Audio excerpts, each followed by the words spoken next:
नमस्कार दोस्तों, मैं अवधेश। मेरी आवाज़ इस समय आपके सामने है। दोस्तों मेरे सामने देख रहे होंगे मेरे यहाँ पर आमरण अनशन भी चल रहा है। छात्र संघर्ष समिति के द्वारा जो गरीब बच्चों को मिलने वाली छात्रवृत्ति है वो कहीं ना कहीं सरकार के द्वारा रोक दी गई है। और इसी बीच मेरे पास एक शख्स हैं जो मेरे सामने बैठे हैं। इनका नाम है इंद्रपाल सिंह। दोस्तों कहीं ना कहीं ये बताना चाहते हैं ये धरना प्रदर्शन चल किस वजह से रहा है। तो इंद्रपाल जी ये बताइए कि धरना प्रदर्शन चल किस वजह से रहा है।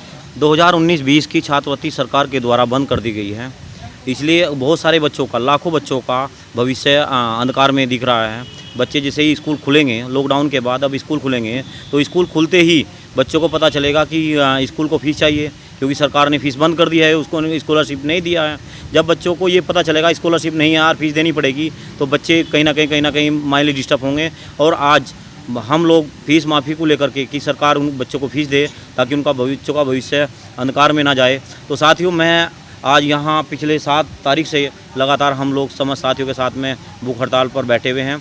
और आज हम सब लोग इकट्ठा होकर के यही साथियों को दिखाना चाहते हैं कि भाई आप लोग जाग जाएं, नहीं तो 15 तारीख में स्कूल खुलने वाले हैं। और 15 तारीख के बाद आप लोगों को पता चलेगा कि जैसे ही तुम स्कूल में जाओगे और आपकी डिग्रियां वंचित होने का काम करेंगी, तो आपको पता चल जाएगा कि आप लोग समस्या बढ़ चुकी है। साथियों, ऐसा ना हो कि हम लोग आपको जगाने का काम करते रहें लगातार और आप घरों में सोते रहें, इसलिए जागने का कष्ट करें साथियों।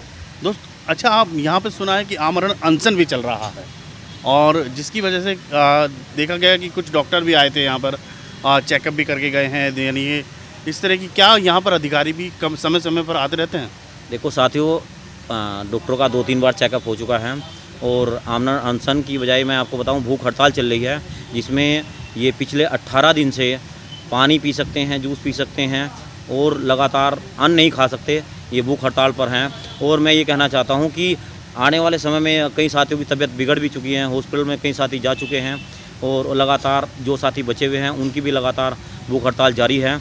और साथियों, ऐसा ना हो कि इनकी तबीयत बिगड़ जाए, आप लोगों की समस्या को लेकर बिगड़ जाए, क्योंकि हम आप लोगों के लिए और पूरे समाज के लिए बैठे हुए हैं साथियों। ये लोगों की समस्याएं हैं साथियों। अच्छा, मुझे एक चीज़ का भी पता चला था कि यहाँ पर एक ऐसे माता पिता भी आए थे जिनके एक बच्चा था जो मुजफ्फरनगर से था और उसने आत्महत्या कर ली थी। और उसका मेन कारण यही बताया जा रहा था कि उसकी जो छात्रवृत्ति रुक जाने की वजह से उसका शिक्षा का स्तर जो था वो रुक गया था और कहीं ना कहीं स्कूल में उसे एडमिशन इस तरह की कोई प्रॉब्लम आ रही थी। क्या ये बात सच है? साथियों देखिए, हम मौके वारदात पर, वो लड़का बागपत का था जो मुजफ्फरनगर अम्बेडकर छात्रावास में रह रहा था। मैं और मेरा 2 साथी और हम लोग रात में ही गाड़ी कर करके बागपत उनके यहाँ घर पे पहुँचे। घर पर पहुँचने के बाद हमें पता चला कि लड़का लगातार अपने माँ बाप को ये कह रहा था कि पापा मेरी फाइनल ईयर है मेरा पॉलिटेक्निक का और मुझे छात्रवृत्ति अब की बार नहीं मिलेगी, मुझे पैसा चाहिए। उसके लड़के के पिताजी अंडे बेचने का काम करते हैं ठेली लगा करके, उसकी अर्निंग इतनी ज़्यादा नहीं है। इसलिए साथियों, कहीं ना कहीं उस लड़के की जो फांसी लगाने का कारण है अभी स्पष्ट नहीं हो पाया है। और मुजफ्फरनगर देखिए, आज 4-5 दिन हो चुके हैं, आज तक उनकी FIR दर्ज नहीं हो पाई है।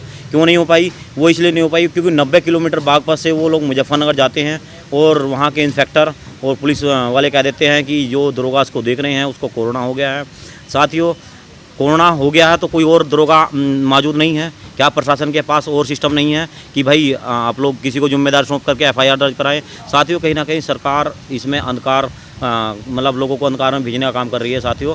और मैं ये चाहता हूँ जो छात्रावास में इस लड़के ने आत्महत्या करी है या उसका मर्डर हुआ है, उन दोनों बातों को स्पष्ट करना होना चाहिए, क्योंकि उनका परिवार चाहता है कि स्पष्ट किया जाए। स्पष्ट होना बहुत ज़रूरी है साथियों। अच्छा, यहाँ पर मैं देखता हूँ कि लगातार जब सुबह सुबह का समय होता है तो बहुत सारे लोग आते हैं और यहाँ की व्यवस्था देखकर ऐसा लगता है कि यहाँ पर रात के समय मच्छर भी बहुत होते होंगे और बड़ी दिक्कत होती होगी। और खाने की व्यवस्था तो जैसे कि भूख हड़ताल आपने बताया लगातार चल ही रहा है। लेकिन देखा जाए कि कहीं ना कहीं जो गरीब बच्चों की जो रोकी गई है, इसमें अभी तो उन्हें पता नहीं चल रहा है कि लॉकडाउन की वजह से कि उनको फ़ीस देनी है कि नहीं देनी है। जैसे ही उनको खुलेगी, अगर बाई चांस वो अगर यहाँ पर आते हैं तो कहीं ना कहीं उनके साथ उन्हें पता चलेगा कि सच्चाई क्या है। लेकिन मैं आपसे एक सवाल मेरे दिमाग में कल से घूम रहा है, क्या ये उत्तर प्रदेश के सभी बच्चों के लिए ऐसी घड़ी है कि या सिर्फ ये सहारनपुर के ही लोगों के लिए है? देखिए, 2019-20 का तो कुछ जिलों को दे दिया है स्कॉलरशिप, हमारे ज़िले